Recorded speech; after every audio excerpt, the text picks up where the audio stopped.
Hey, chiropractors, welcome to Modern Chiropractic Mastery with your host, Dr. Kevin Christie, where we discuss the latest in marketing, business, and professional growth with some of the leading experts in the industry. Welcome to another episode of Modern Chiropractic Mastery. This is your host, Dr. Kevin Christie, and today I'm really excited to have Dr. Donald Murphy on the show and interview him. He's a man of many talents. A lot of you may know him through the PSP program or the Primary Spine Practitioner program, and we're going to dive into a lot of that, but also touch on, what it means to further education, what it means to even specialize, comparing ourselves in a sense to how a lot of times medical doctors graduate medical school and then they've got 3, 4, 5 years of residency to really hone in a skill set, whereas in chiropractic school, we graduate chiropractic college and 3.5, 4 years, and then we dive right into our career without maybe fine tuning our skills per se. But we dive into a lot of topics, and Donald Murphy's doing a lot of stuff in various realms. A lot of you may know him through CRISP protocols and the books there, and we touch on that. And I highly recommend those books as a foundation for your education. He's on the Department of Faculty at Brown University. Obviously, he's got an affiliation there with the University of Pittsburgh and the PSP program. And so we dive into that, but we also dive into some parallel topics and how you could position yourself in your community even better and really separate yourself from all the other chiropractors by having a particular skill set or niche. We talk about how you might position yourself to get a better job from a private practice, how you may get a better job from, maybe a hospital group or the VA because of specialties and such. And, we dive into certain topics like having the PSP or other types of diplomates and such. Does it increase your compensation structures and packages and a lot of various topics on that. And it was a really great wide-ranging conversation.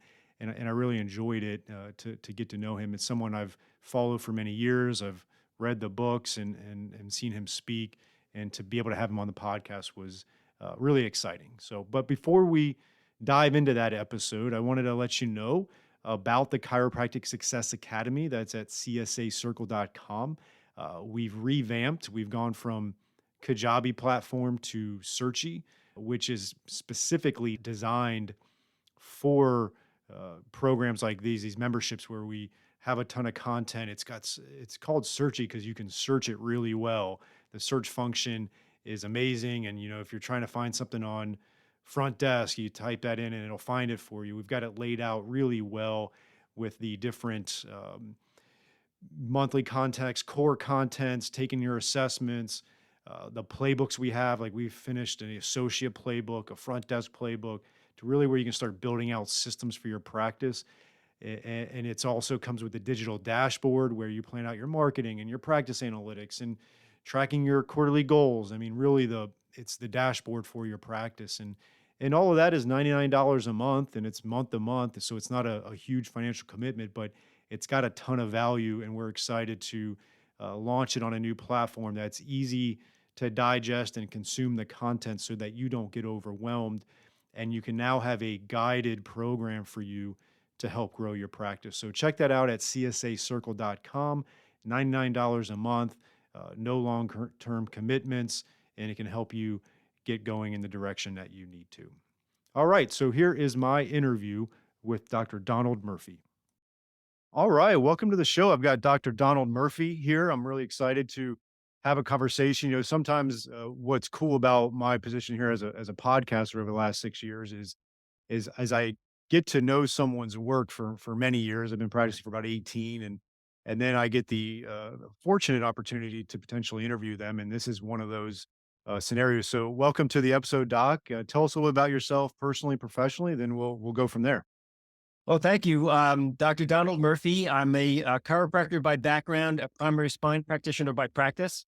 I've been in practice for, let me see, what is it? The 35 years in the chiropractic world, in the spine care world. The years went by pretty quickly, but a lot has happened in that time. Most of that time I have spent in private practice. Right now, I am practicing as a primary spine practitioner in a large orthopedic organization. Prior to that, I was in a even larger multi-hospital healthcare system where I was functioning as a primary spine practitioner.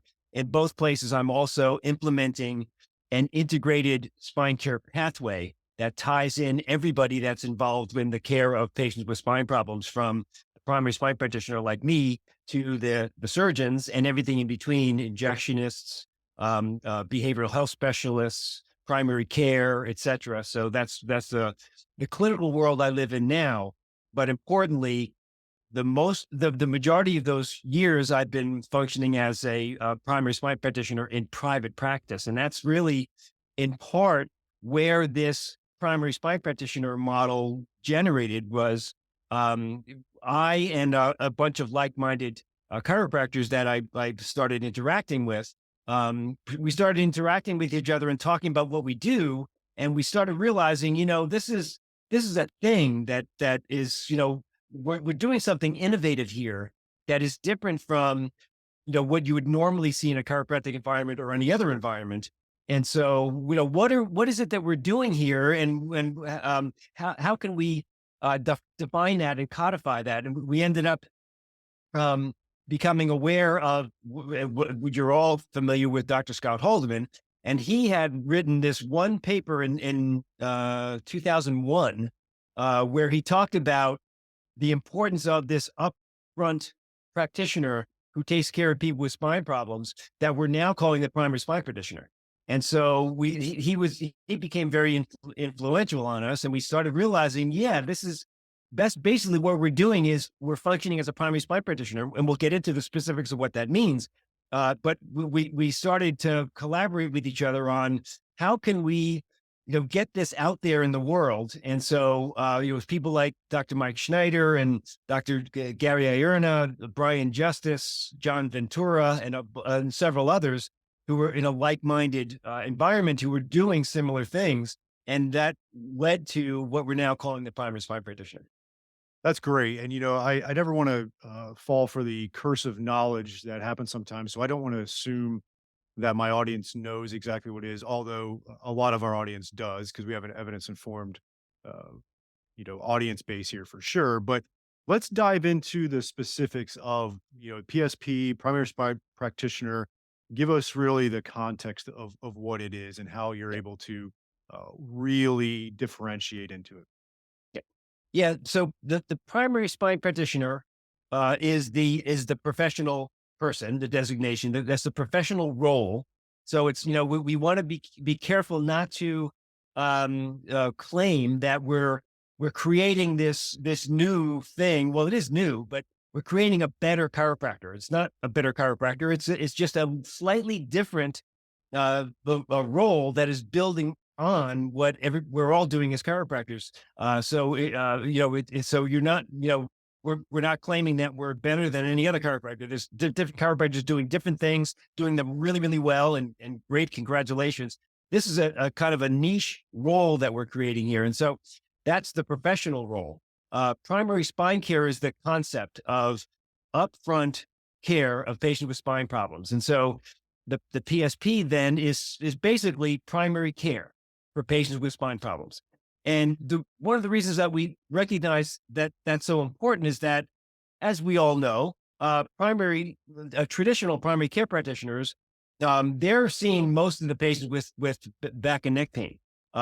But they haven't been given a lot of knowledge and skills that are needed to really fully take care of that patient population, which is, kind of unfair to the primary care community, that we've been putting them in responsibility for taking care of people with spine problems, but we didn't give them the knowledge and skills to be able to do it.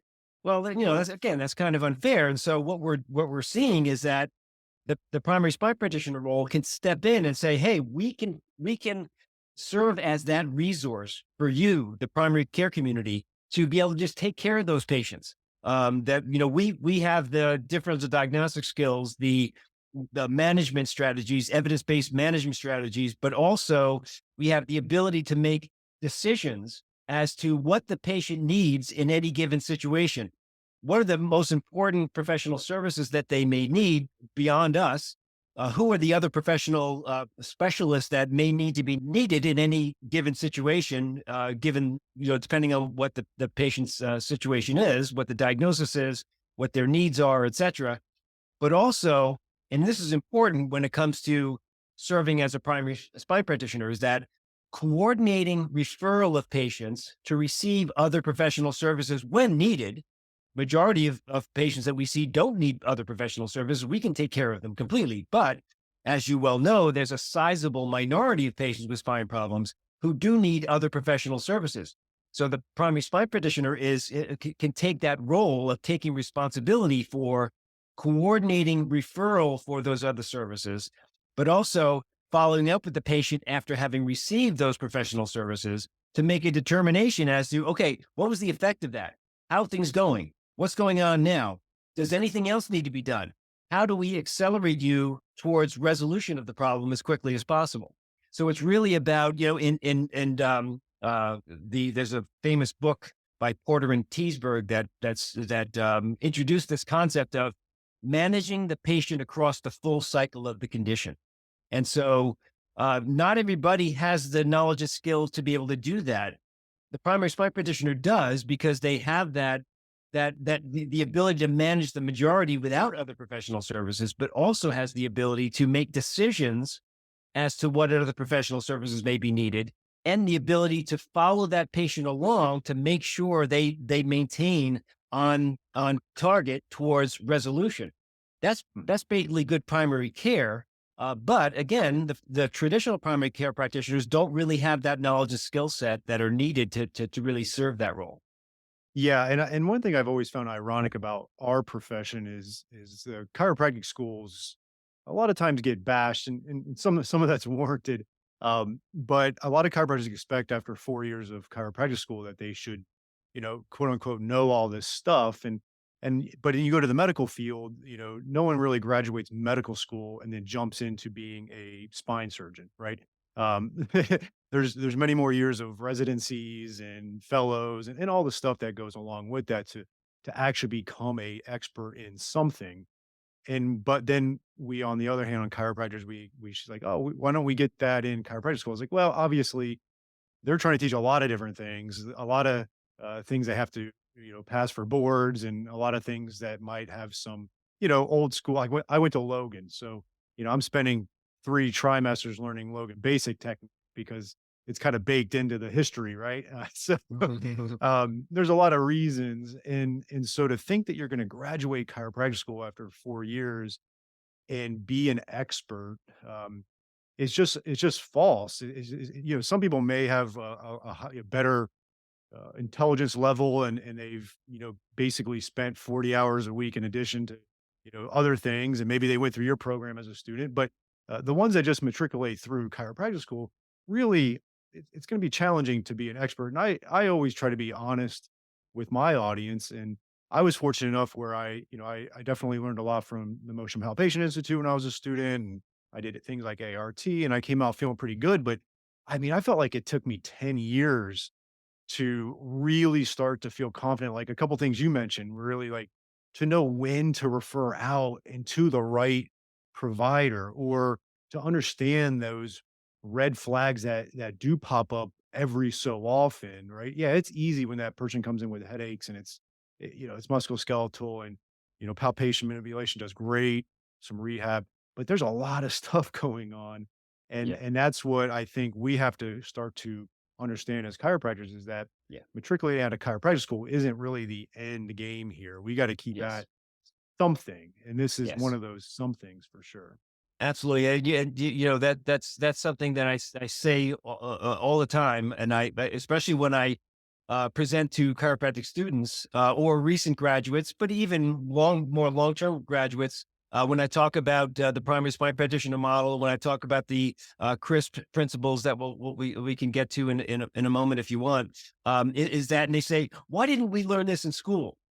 Well, can only learn so much in school in that amount of time. And to your point, my main academic appointment now is at the medical school at Brown University here in Rhode Island, where I live. And I interact with fourth year medical students all the time who are getting ready to graduate medical school.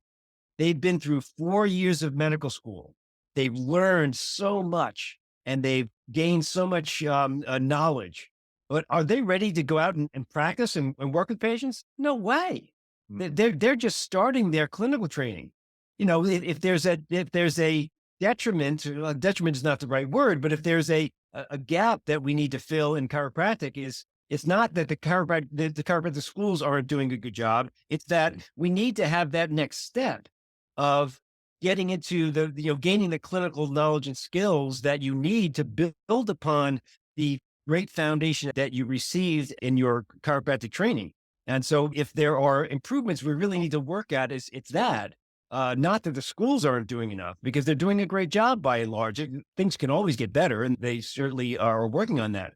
But that's where we have that gap. But what we're doing here now is we're filling those gaps. If you want to go in, the area of sports chiropractic, there are the resources you can gain in regard to that. If you want to become a primary spine practitioner, you want to go in that direction, there are resources available for you to be able to gain the knowledge and skills, to be able to gain marketing strategies, to inform the community as to what you do and how well you do it, et cetera. So if the profession as a large is not quite there yet to fill those gaps, we need to fill those gaps ourselves, and we have resources out there that can help us to do that. Yeah, and one of the things I kind of preach a lot is I need chiropractors to start thinking of those first 3 years out of chiropractic school as kind of like a residency. It's in a way, a self-made residency, but, find a really good job if you're going that route that's not necessarily it's not about the money in those first 3 years. Obviously, you wanna have a livable wage, there's no doubt about that, but I'd rather you find a really good practitioner to learn from and kinda, learn clinically, like you mentioned, what the MDs have to do at some point. I really want them to do that. And then, yeah, like find the track that you want to go down that's going to add to your knowledge, something like what you're talking about. And that's something I talk quite a bit about. And I'm hoping more chiropractors understand that. It's because I've seen, and you've seen them too, right? So many young DCs come out of the gates in a really bad situation. They take that one job because it paid an extra 5K a year and it was miserable. And then they're set off on this bad path versus finding a really good position. Obviously, still want to get paid, a livable wage, but that you're going to learn a ton. And I need chiropractors to start thinking about that more. And it's very, very important because medical residents aren't, they're not driving Lamborghinis. Like my ex was one, and I remember the paychecks. This would have been in 2009, 10, 11 through 3-year residency. It was like 39K, 42K, and 46K. And I think she was working 70 hours a week, right?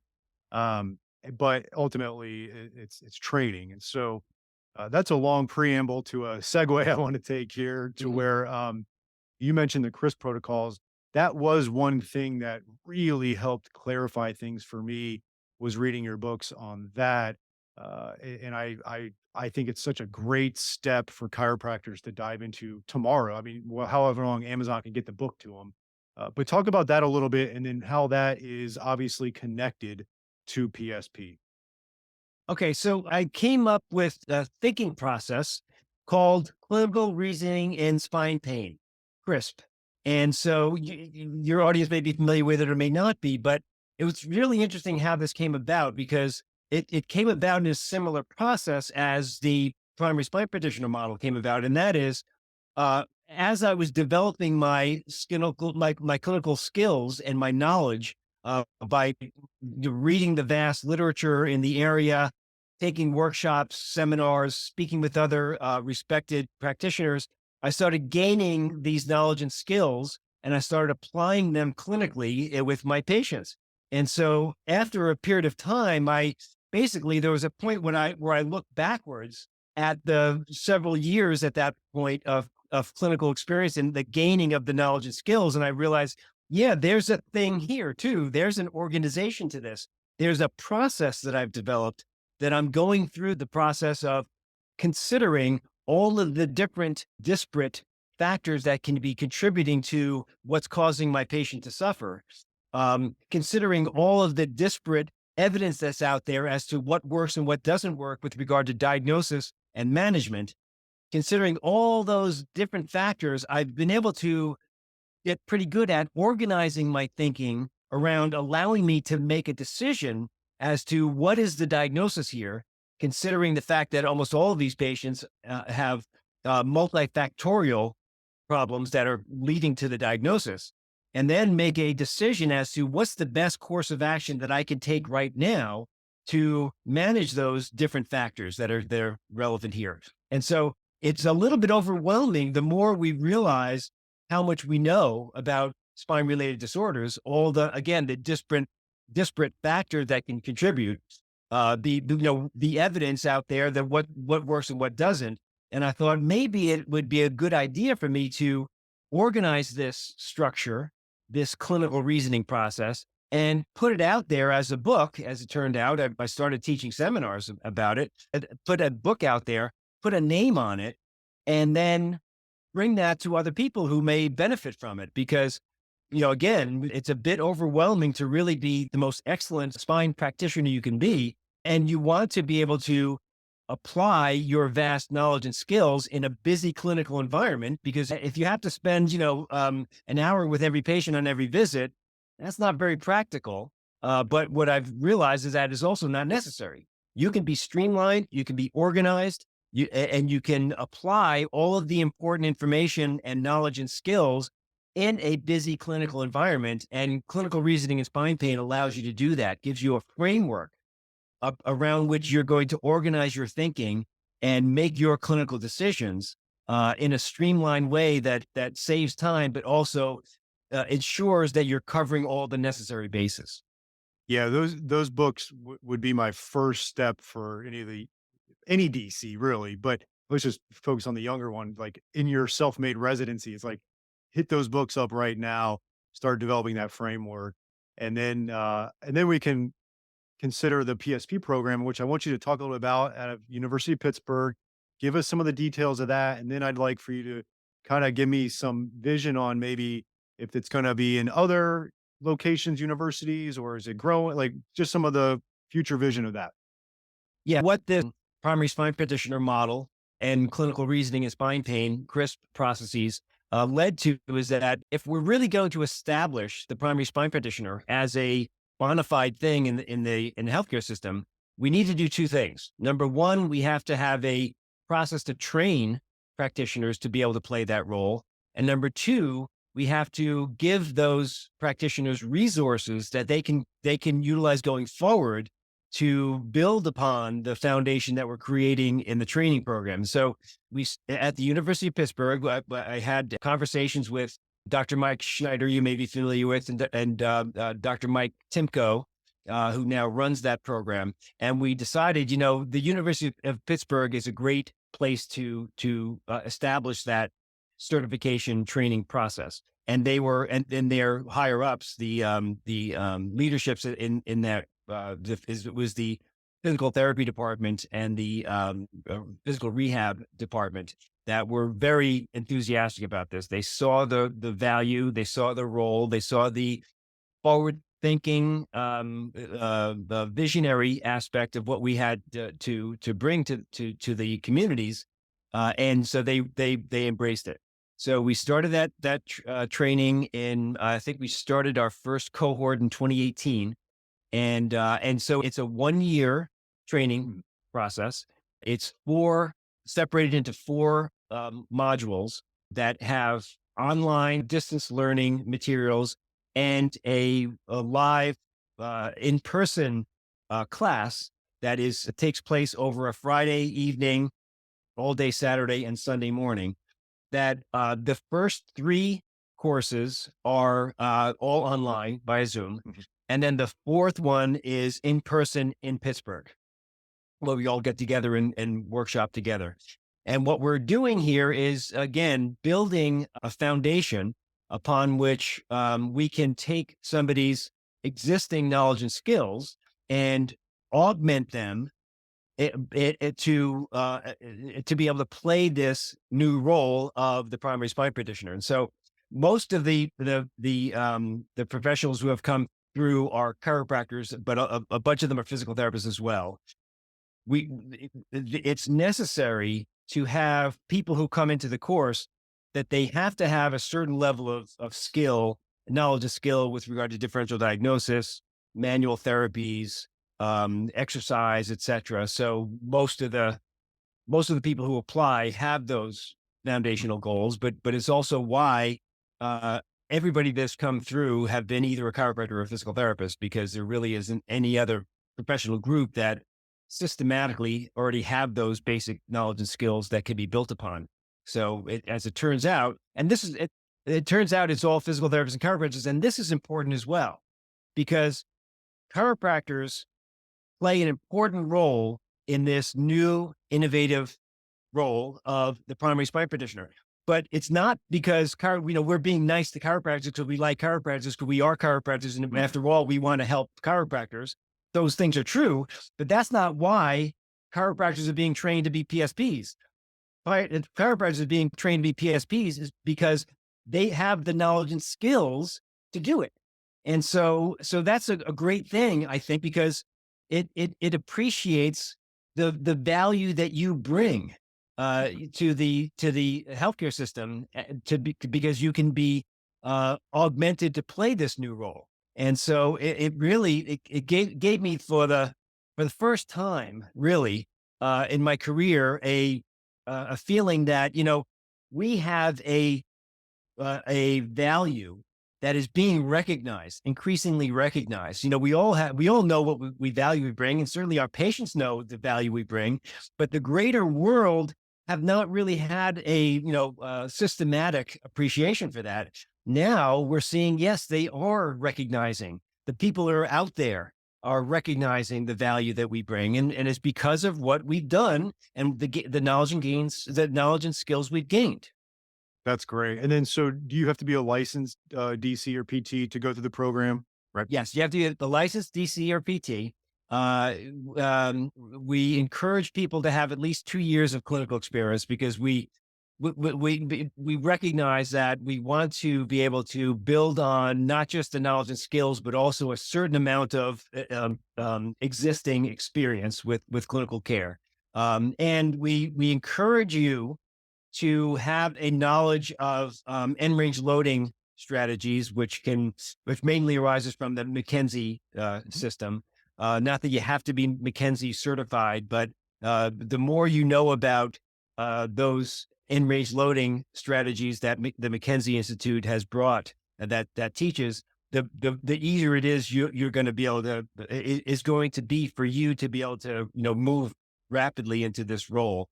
And the more you know about exercise, especially like motor control exercise and things like that, that's a big value as well, because again, it allows you to build on that. Yeah. But basically,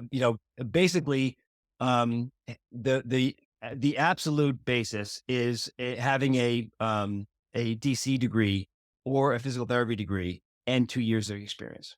It sounds like a great self-made 3-year residency would be. Obviously, you graduate and then really hone in on some of the end range loading and some of the rehab, maybe some soft tissue. Obviously, get your your crisp books and then get your clinical experience going and see patients, see patients, see patients, and then in that third year, you can actually take your program and put a nice little bow on a 3-year residency. Yes, exactly. That's right. That's cool. All right, docs, here is a new opportunity for you from Darcy Sullivan of Propel.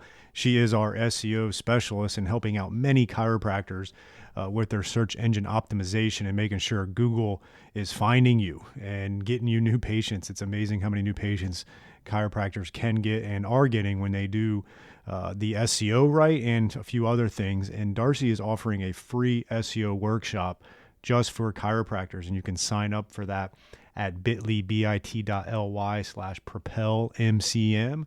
That is bit.ly propelmcm, modern chiropractic marketing, right? And so check out that link, and we're going to have you go over 5 SEO secrets to owning the first page of Google without buying ads. And Darcy's going to give that free workshop 1 hour to really help grow your practice and start churning new patients from the ever mighty Google, which is still king in the online marketing. So check that out at bit.ly/propelmcm for the 1 hour free workshop.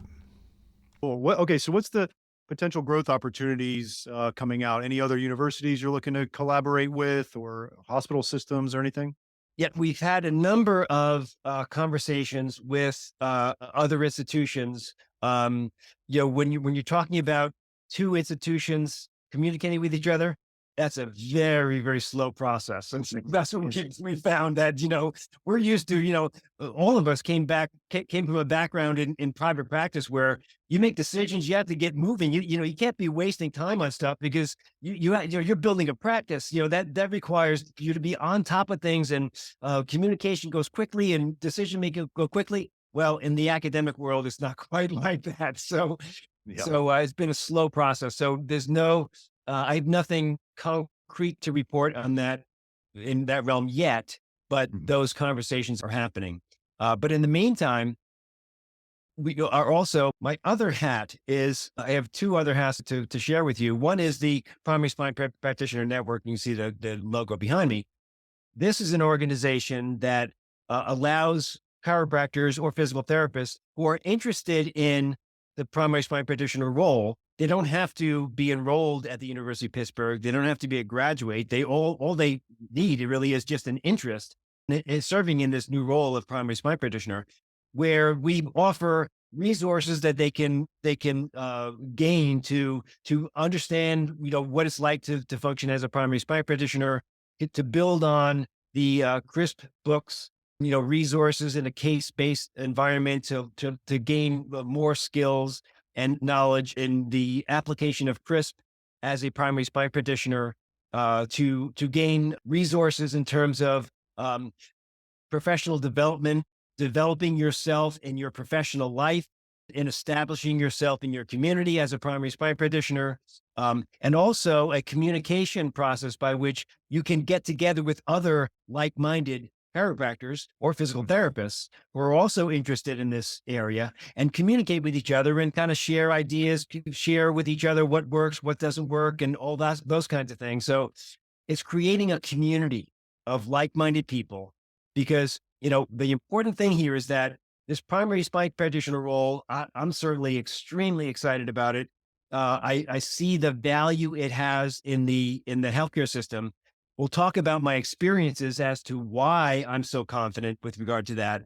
But also, it's important that the world, the greater healthcare world, don't fully understand, even are aware of this new innovative role. And so it's up to us as individuals, but also collectively, to get the word out there as to what this is, why we have so much to offer with regard to functioning as a primary spine practitioner. And that's how you build awareness out there, is by getting out there and forming relationships, and communicating with people. And again, the Primary Spine Provider Network provides resources for you to be able to do that.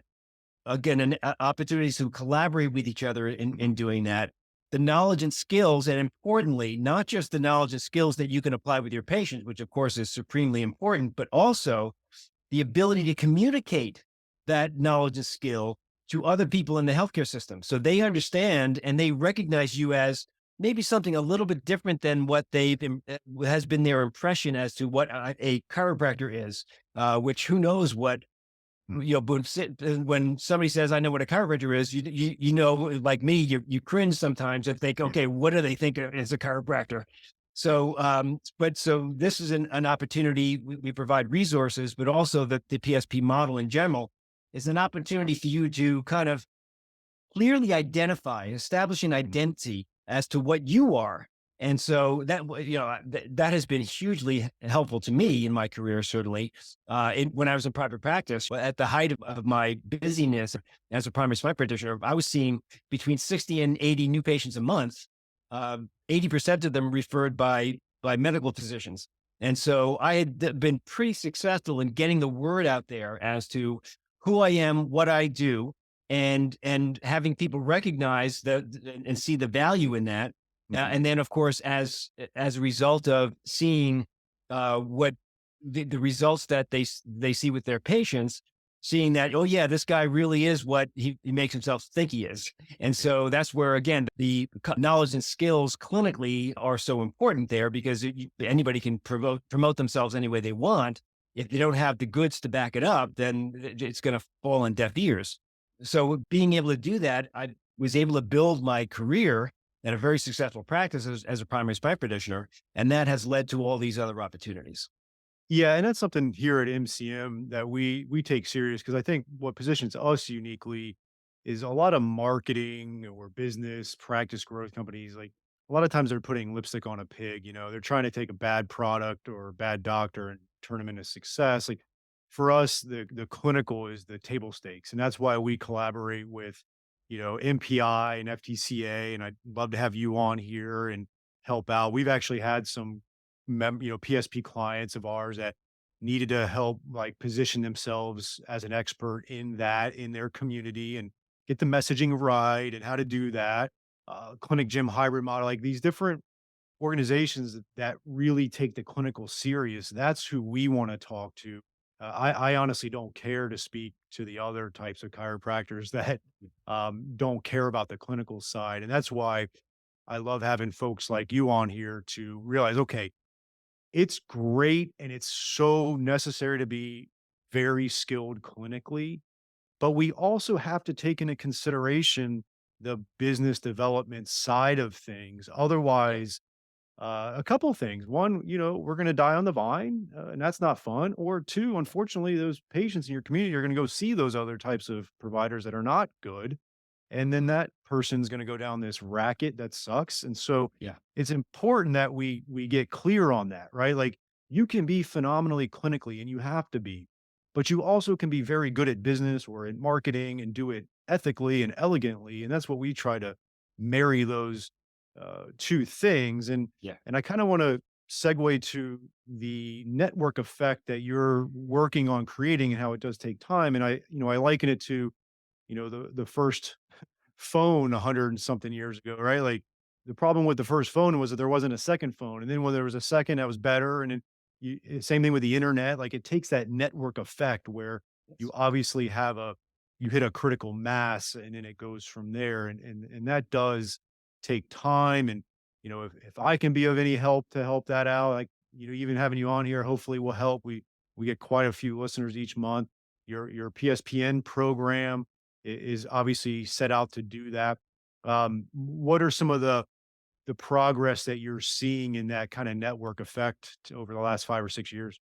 Yeah. Well, the third hat that I'm wearing is this. We have a company called Spine Care Partners, and Spine Care Partners is in the business of establishing in the various communities. We've put together an integrated spine pathway with the primary spine practitioner as the hub of that wheel, and then bringing that to communities. We've brought it to hospital systems, primary care communities. We've brought it to a lot of the interest has been taken up by payers, Blue Cross Blue Shield plans, et cetera, that have brought us on to put in place in their community this model, this spine care model with primary spine care as the hub of the wheel, where typically is a chiropractor or a physical therapist side by side with the traditional primary care community working together. And so by bringing that to communities, we've been pretty successful in establishing this PSP role. But of course, like you said with telephones, you can put primary care in place, but if you don't have anybody to do primary spine care, then it doesn't mean much. It can be a great pathway, but you need to have actually people to do it. And so that's where we had a more abbreviated training process by which we can help physical therapists and chiropractors to at least understand how to play that role and kind of bring their knowledge and skills up to a certain extent, not to anywhere near the detail as we do at the University of Pittsburgh certification program, which is why is a certification from a bona fide university, whereas the training is more abbreviated, but it does allow us to establish the process by which physical therapists and chiropractors can understand how to play this PSP role in their community within this established pathway. And so, that is a way in which, when we do that, we put together musculoskeletal collaboratives where it's, Mhm. these physical therapists and chiropractors can collaborate with each other and collaborate with the primary care community, whereby the vast majority of patients, 85, 90% of patients, can be taken care of purely on that primary spine care level.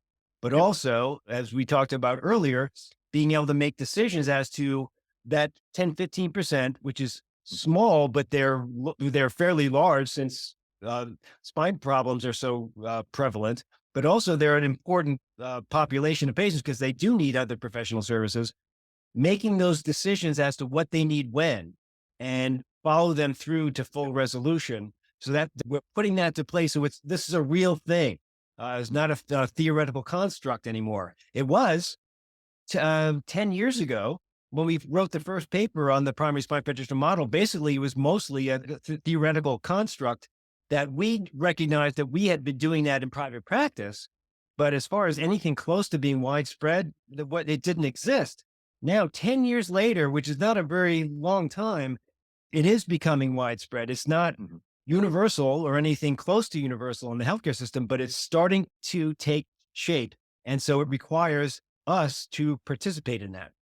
Yeah, and one of the things I saw firsthand was how active release techniques did that because I was certified with them for many years, and ultimately, I think it came down to a couple things. I know there was more to it because they didn't have any delineated marketing training for ART or anything like that. But what they did was their ART providers became big time advocates, and they really built a quite a advocate program from their trainees, and those people became like salespeople for it, and then they got really good results, especially in the sports world. So then they became, providers on NFL teams and all that, and that network effect really spread through ART. So I think with the PSP practitioners that are out there in their communities, got to really start doing a great job of educating through content marketing and just, education and meeting with other providers and do that and build that, local buzz in your community and then that will go and then all of a sudden he's like, "Oh, I need one in, Raleigh, North Carolina." Boom, there's one there. I need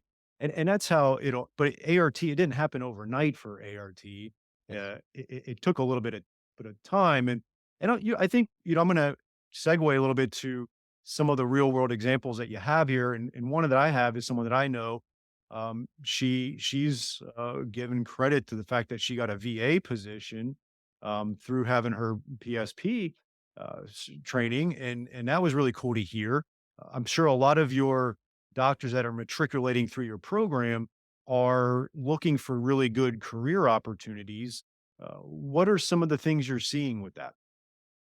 Yep. So again, I talked about these communities in which we're putting these pathways in place. The nice thing about those is that you don't have to change what you're doing now. We're bringing together mostly private practice folks who are just want to participate in the community, and so that's a nice thing. But there also are examples out there of systems of care that are recognizing the value of this new role, the primary spine practitioner, and are bringing them on board. There's a large ACO, primary care community in Boston, for example, that we trained and put into place the PSPs there. And when I say put into place, we trained them. They put themselves in place. They did the communication and marketing themselves, and they so now they have a fairly widespread network of clinics out there that have primary spine practitioners in place.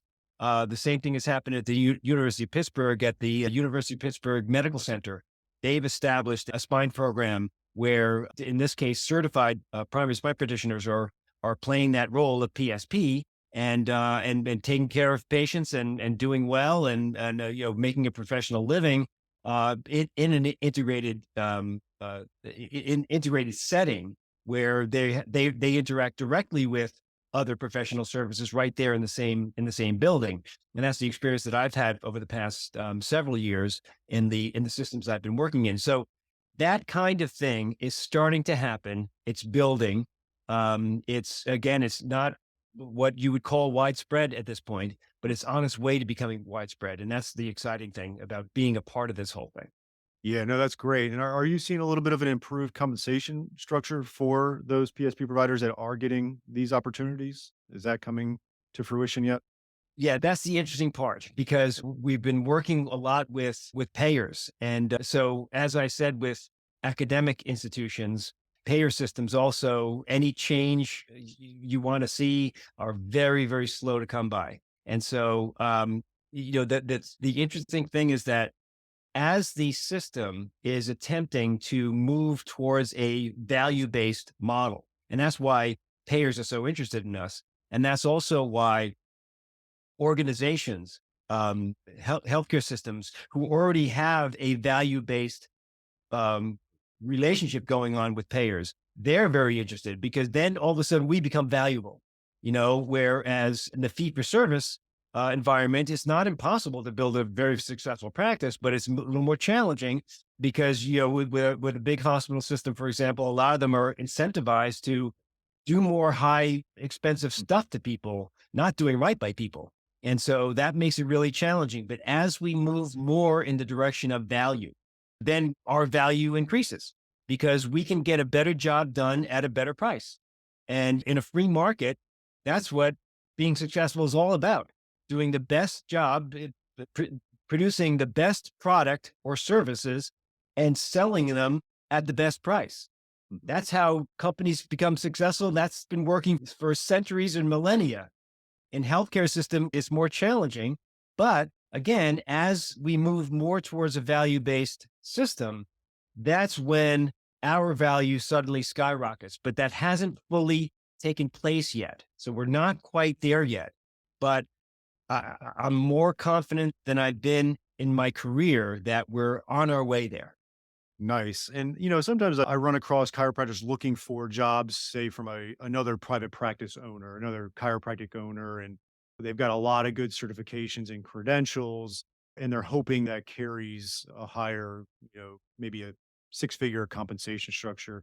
And it tends to sometimes narrow their opportunity pool because there's not a lot of private practice owners that can handle that. Are you seeing any of that? I know it's a reality. It's like you get someone that's highly trained now through the PSP program, and they're looking for a job at a private practice, and maybe there's not the network effect there yet of a lot of PSPers that can bring on an associate yet, or they're not seeing other chiropractors put the same value on it yet. Is there a mismatch on that yet? And any thoughts on it?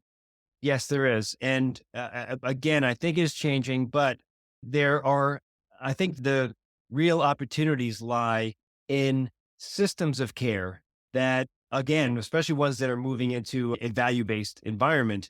But I think a lot of those systems are, I see them as diamond in the rough.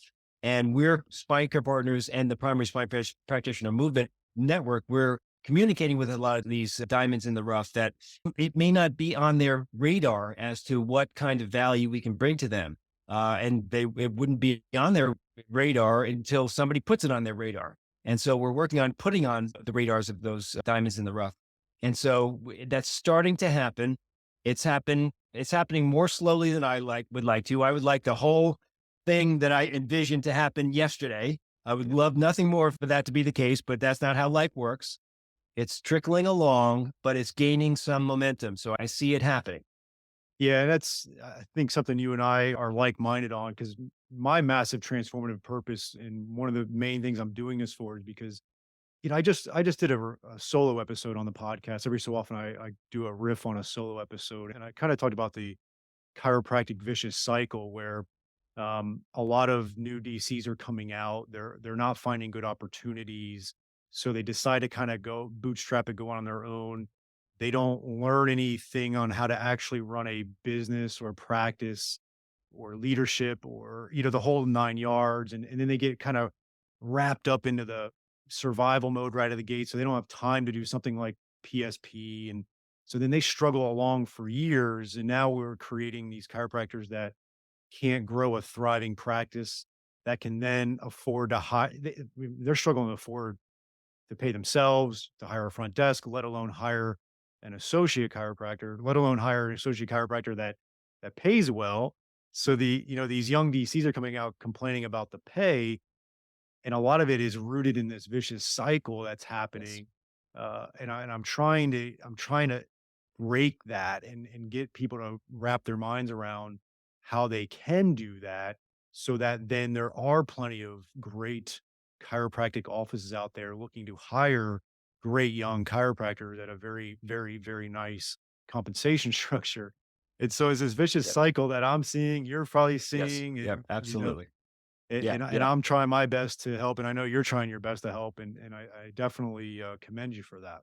Yeah. Thank you. Yeah. And the thing is about that is that it is a vicious cycle, but it's not one that we can't break out of. And Agreed. if we take our action steps and the resources that you have, the resources that we have at the PSPN, the crisp protocols that allow you to streamline your clinical approach, but also to take that knowledge and skill and be able to communicate it with your community. That's how you break out of that vicious cycle. It's not an inevitable downward spiral. It doesn't have to be that. You can bring yourself out of it. 100% agree, and I'm excited about that future, and I know you and I will keep working at that. And I really want to thank you for your time today, Doc. This was really good, really informative. Again, if there's anything else I can do ever to help, let me know. But let's leave with how can they reach out? How can they find out more about your programs, whether it's PSP or PSPN? I'd love to have them have that information, and I'll put it in the show notes as well. Okay, great. Yeah. So go ahead and check out the Primary Spine Provider Network. You can go to Facebook and just look up the Primary Spine Provider Network and request becoming a member of that. That's our open social media chat. But then also check out primaryspineprovidernetwork.com online, and you'll learn about what we have to offer on our website. And you can find out about how to become a member. It's $8 a month. And what $1 of that membership per month actually goes to World Spine Care, which you may be familiar with. That it's a charity organization that brings high value spine care to underserved areas around the world. Dr. Scott Halseman is the director of that. Go ahead and check out primaryspineprovider.com on Google, and also check it out on Facebook, and you'll find out more about us. The clinical reasoning and spine pain books, the CRISP books. They're available on Amazon. So go ahead on Amazon, look them up, check them out. I think you'll find them as valuable as so many people I've heard from that have read them has told me. So I have a pretty good experience base that tells me, yeah, this is really a value to chiropractors. And also think about the primary spine practitioner roles. Think about whether you think that would be an interesting direction for you to turn your career. We'd love to have you on board. It's a movement. It's a movement that's gaining momentum, and I would love nothing more than for you to be a part of that movement, because by being a movement with exciting people, exciting and excited people involved, that's how these things really happen. So I'd love to see you there. And if you want to contact me, donald.murphy@spinecarepartners.com is my email address. Perfect. Thank you so much for your time today, Doc. Thank you.